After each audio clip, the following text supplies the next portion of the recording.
I got custody of my sister, and my parents never forgave me. I was 18 when my sister Leah was diagnosed with leukemia. She was 13. That summer was supposed to be about moving forward. Dorm shopping, late nights with friends, the freedom of finally being done with high school. I had a part-time job, college acceptance in hand, and a quiet kind of excitement about what was coming next. But life doesn't care about your plans.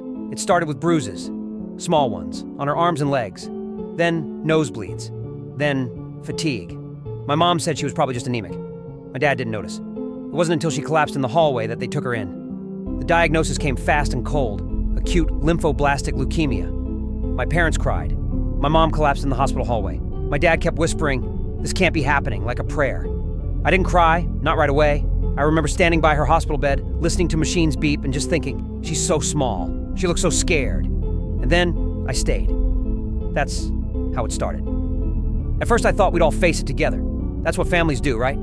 But after a week, my dad said he had to go back to work to keep the insurance. My mom lasted a little longer, but soon she stopped staying overnight. Said the hospital smell made her sick. Said she needed mental breaks because it was too heavy. So they left. And I stayed. They'd visit, drop off food or clothes, sometimes sit in the room and scroll through their phones. They asked the nurses questions, the kind that made them feel like they were involved. But when it came to the hard stuff, the vomiting, the pain, the fear, they weren't there. And Leah noticed. She never asked much, never cried about it, but I could tell. When she needed someone at 3 a.m., when she had a panic attack before her spinal tap, when the chemo made her so sick she couldn't speak, she would just hold my hand, and I held on. I deferred college without even talking to my parents about it. They didn't ask. They were too busy telling people how hard everything was. Not for Leah, but for them. At family gatherings, they'd act like heroes. We're just trying to stay strong. We're doing everything we can. And people believe them. Because it's easier to believe that parents are saints than to ask why their son looks like he hasn't slept in a week.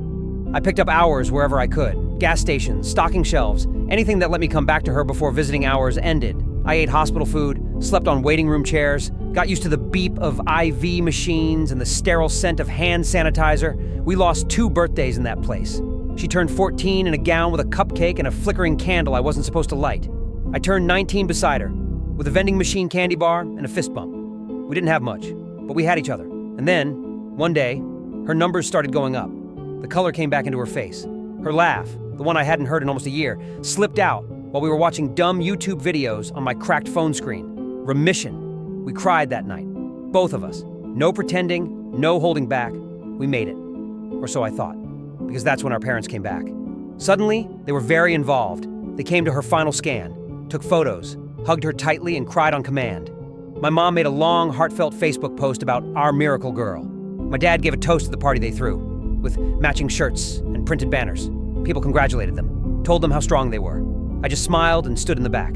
I thought maybe, we could all move forward. But then they said it. They wanted Leah to come home, live with them, go back to her old room, start fresh. But Leah, she didn't even look at them. She looked at me. When they asked her directly, she said quietly but clearly, "I want to stay with my brother." That didn't go over well. My mom said I was putting ideas in her head. My dad said I was making them look like bad parents. They told her she was being ungrateful, that they were the ones who paid for everything, that I was just a kid who didn't know what I was doing. But Leah stood her ground, and so did I. When we went to court, they tried to paint me as unstable, too young, too immature. They said I manipulated her, that I isolated her from her family. They lied, and they cried. But the judge listened, and so did Leah. I got custody. I was 20, she was 15, and we were free. But that's when things got worse in a different way. My parents cut us off, told the rest of the family I stole her, that I'd brainwashed her, turned her against them during the hardest time in our lives. Cousins stopped returning texts. Aunts and uncles blocked me. My grandparents sent me a Bible and a handwritten note saying they hoped I'd find forgiveness.